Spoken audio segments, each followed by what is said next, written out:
Hello दोस्तों रामायण के बारे में तो हम सभी जानते हैं।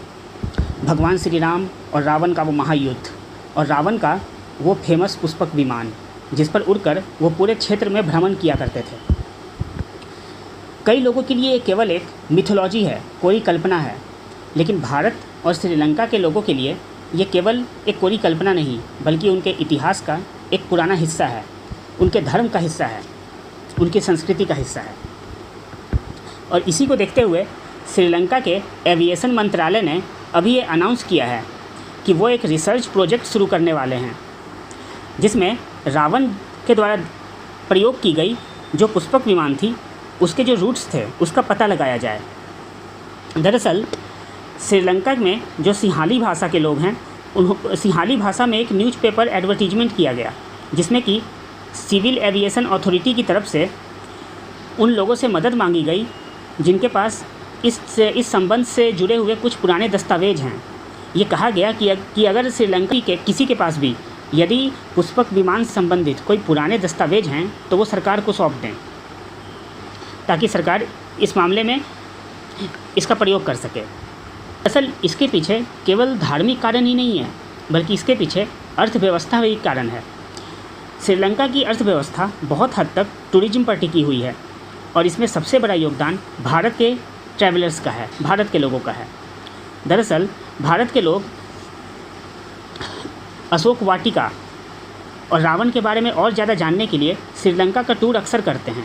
जाने के लिए श्रीलंका ने एक ट्रैवल रूट बनाया है जिसे कि वो रामायणा ट्रेल कहते हैं, जो कि ख़ास तौर से भारत के हिंदुओं के लिए बनाया गया है। दरअसल श्रीलंका के जो बुद्धिस्ट मेजोरिटी हैं जो कि सिंहाला हैं वो रावण को एक इविल एक राक्षस नहीं बल्कि एक ब्रेव किंग मानते हैं। और यहाँ तक कि भारत के तमिलनाडु के जो द्रविडियन पार्टीज़ हैं उनका भी रावण के बारे में ख्याल बहुत ही अच्छा है। उनका मानना है कि रावण एक साउथ इंडियन राजा था जिसने कि नॉर्थ इंडियन राजा का विरोध किया। वो इसे नॉर्थ और साउथ की लड़ाई बता देते हैं। तो लेकिन भारत में ये जो सिस्टम है ये तो पॉलिटिक्स से जुड़ी हुई है, लेकिन श्रीलंका में वो एक अलग हिस्सा है। यहाँ तक कि श्रीलंका की एक हार्डलाइन बुद्धिस्ट सिंहाला ग्रुप है जो खुद को रावण बाल्या कहते हैं।